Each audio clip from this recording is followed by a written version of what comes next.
I got 2 Hellcat videos for you here today.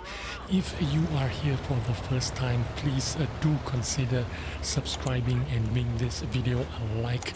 This is the best way you can help support my channel, and let me thank you in advance. Now, of course, the Hellcat is a tier 6 tank destroyer, turreted tank destroyer that goes up the line of the E4.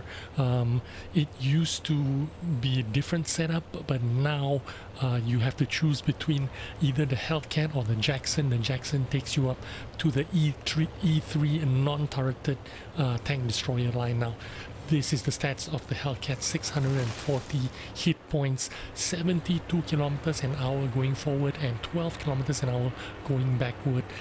This tank has a little bit of speed, although it does not wiggle like a medium tank or a light tank. It is not mobile that way, but it does go forward quite well. The armor profile, hull armor is nothing to mention at all. 12.7 all round. Turret armor as well, it's just there as a number, but in reality there's no armor on this thing.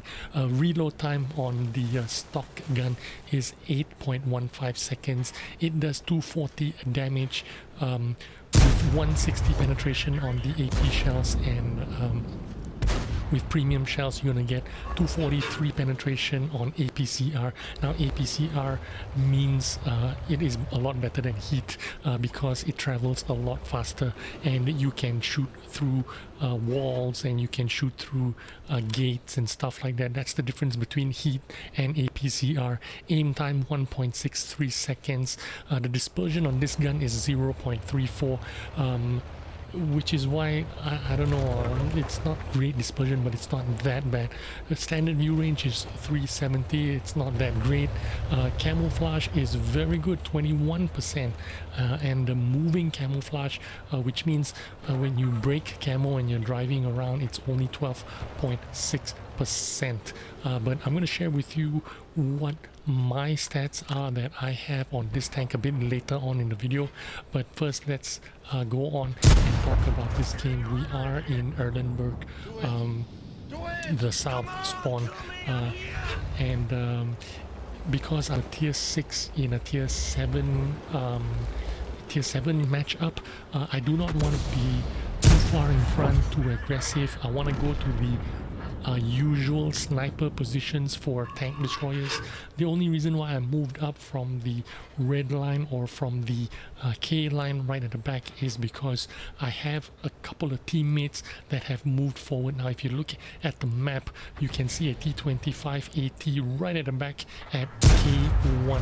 Now that is a poor position for that tank to be in right now, because he is isolated by himself. He is contributing nothing to this team. If you see your team moving upwards, moving forwards, you're not the only guy. You're not the front guy. You're not the guy right in front. You should move up with your team. Now that guy in the T25 AT, he is a tier 7 tank. Now if you're a tier 7 tank, you should be up here right next to me. We could have, you know, melted off these guys really quickly. Me one shot, you one shot, and that guy would have been done. So that T25 AT at K1 is making a grave mistake here, and it could have cost us this game. So I'm just pointing it out to you just so that as a new player, maybe you will realize that well, when you see your team moving up, you should move up too, especially if you are top tier in a tank destroyer like a T25 AT. There's no point of you sitting there behind. It looks like he's going to be doing no damage at all if he's going to stay there the whole game. Anyway, I have a little bit of mobility, and I'm not alone here, so that's why I've moved up in front here. See if I can do a little bit of spotting for myself. Obviously my spotting is it's a lot more than 370, which is the stock of this tank. I'll show it to you in a moment, but it's well more than 370, and I'll show you why in a minute. When you play this tank stock, it's going to be a little bit challenging, a little bit difficult. That's because the dispersion is a 0.34. You need to have a little bit of gun handling skills. You can't leave it at stock with a 0.34 dispersion.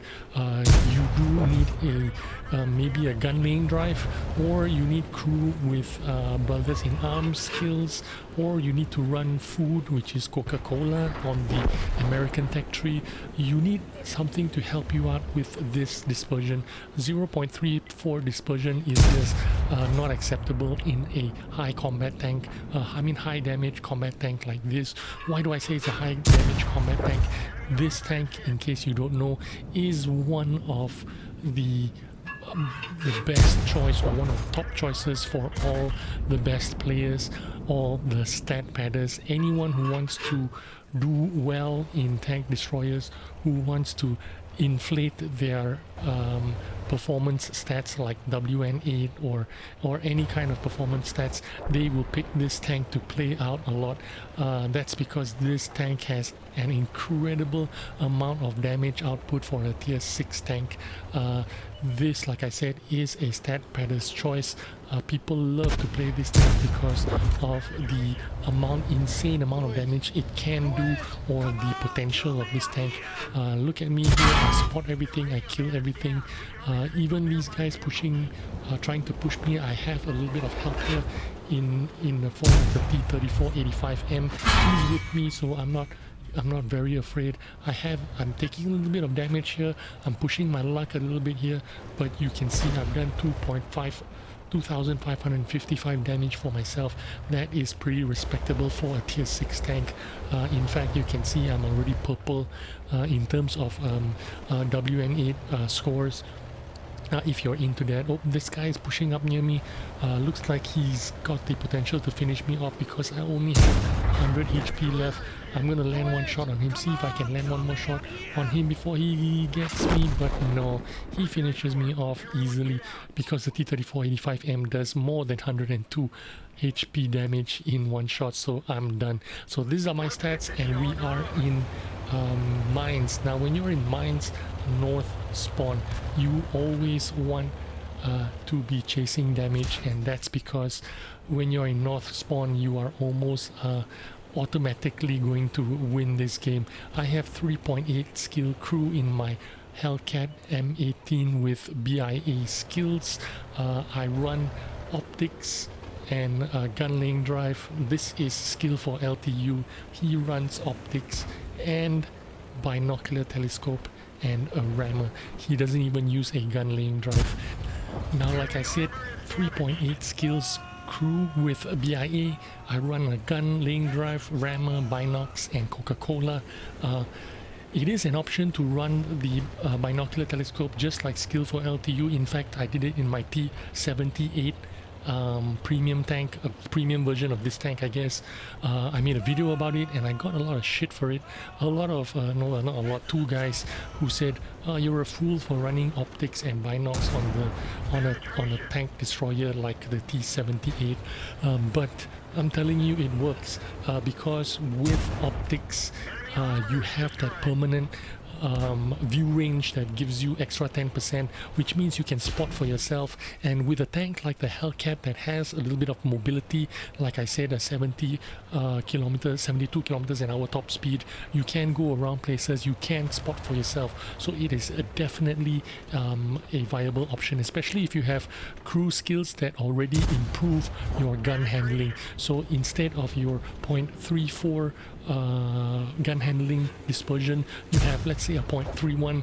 You can opt to remove that gun laying drive and run binocular telescope instead to give you that extra vision when you're stationary and extra vision when you are mobile and looking for your own spotting and damage.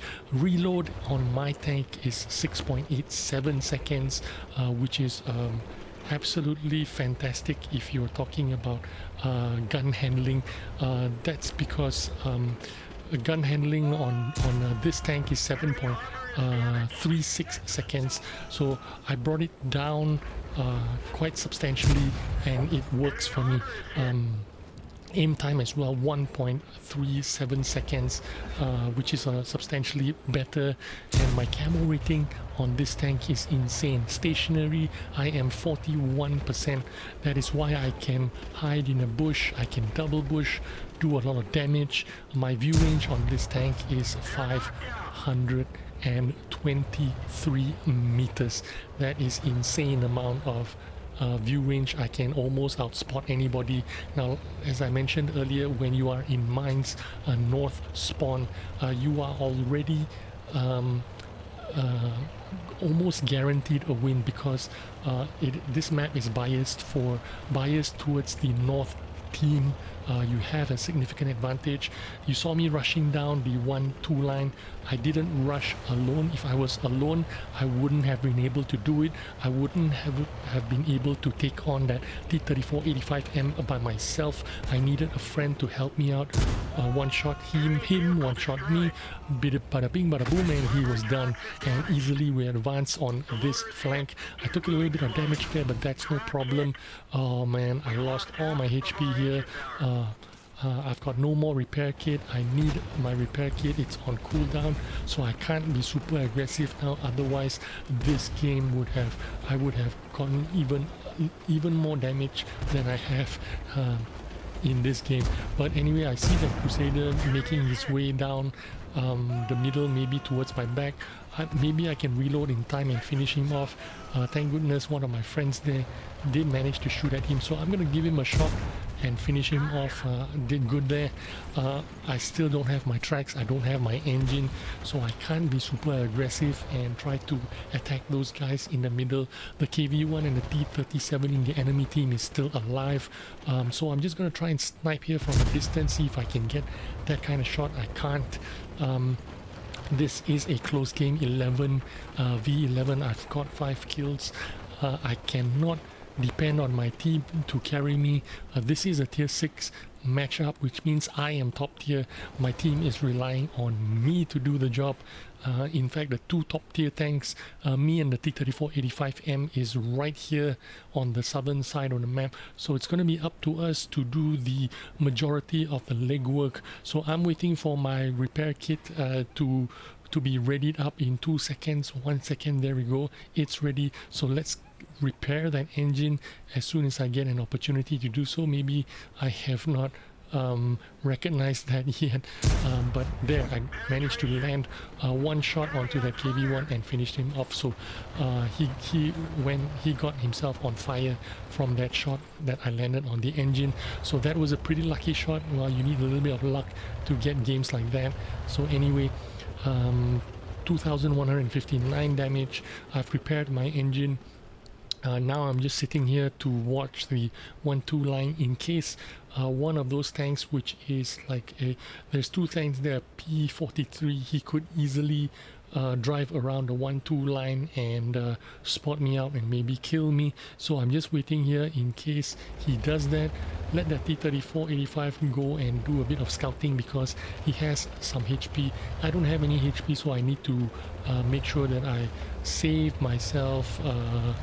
Try not to be too aggressive, but I didn't manage to get that P-43. The T-34-85M managed to get a kill. That's okay for me as long as we won the game. Anyway, we got an ace tanker for that game. Easily 2,159 damage and 5 kills. Even turned a little bit of profit because of the amount of damage. And on the other game as well, also an ace tanker that was in Erlenberg, and in Erlenberg we did 2,700 damage. Both ace tankers here. If you are going up the Hellcat line, remember the tank is absolute beast. This is a keeper. You will keep it forever, even though after you have researched your E4 and reached tier 10, this is still a very fun tank to play. Hope you enjoyed this video and took something out of it. I'll see you on the next one. Bye bye.